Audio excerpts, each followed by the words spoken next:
বাংলাদেশের অগ্নিঝরা ব্যাটসম্যান জাকের আলী অনিকে দুর্দান্ত batting performance দেখে হঠাৎ লাইভে এসে জাকের আলীর প্রশংসা করে ভাসিয়ে দিল ভারতের বড় তারকা বিরাট কোহলি। হ্যাঁ দর্শক, বিস্তারিত জানুন পুরো ভিডিও জুড়ে। টি-20 সিরিজের তৃতীয় ম্যাচে ওয়েস্ট ইন্ডিজকে হোয়াইট ওয়াশ করার লক্ষ্যে মাঠে নেমেছে বাংলাদেশ দল। আর বাংলাদেশ দল প্রথমে ব্যাটিং পারফরমেন্স করতে নেমে যেন আজকের ম্যাচে যেন ওপেনিং পজিশনে তেমন সুবিধা করতে পারেনি লিটন দাস এবং তানজিদ হাসান তামিমের মতো ব্যাটসম্যান। তবে যেন দলের হয়ে ব্যাটিং পারফরমেন্স করেছে ইমন এবং মেহেদী হাসান। তাদের ব্যাটিং পারফরমেন্সে দল একটু সামনের দিকে এগিয়ে গেলেও পরে যেন একের পর এক উইকেট হারায় বাংলাদেশ দল। এরপরে যেন মাঠে নামে দুর্দান্ত hard hitter batsman Zaker Ali Anik. আর জাকের আলী অনিক মাঠে নেমে যেন একের পর এক বিধ্বংসী ছয় আর একের পর এক চার মেরে নিজের ক্যারিয়ারের জন্য করেছেন মাত্র 41 বলে 72 রান।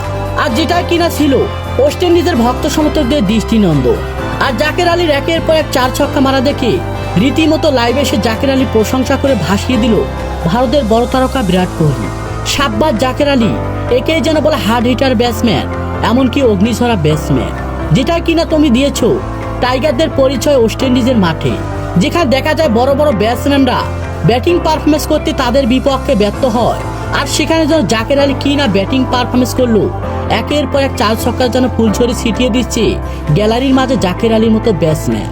আর যা দেখে রীতিমতো আমি লাইভে না আসি আর পারলামই না। তো জাকের আলী, তোমার জন্য রইল অসংখ্য দোয়া এবং ভালোবাসা। তুমি আরো সামনের দিকে এগিয়ে যাও, এমনকি আরো ভালো ব্যাটিং পারফরমেন্স করো।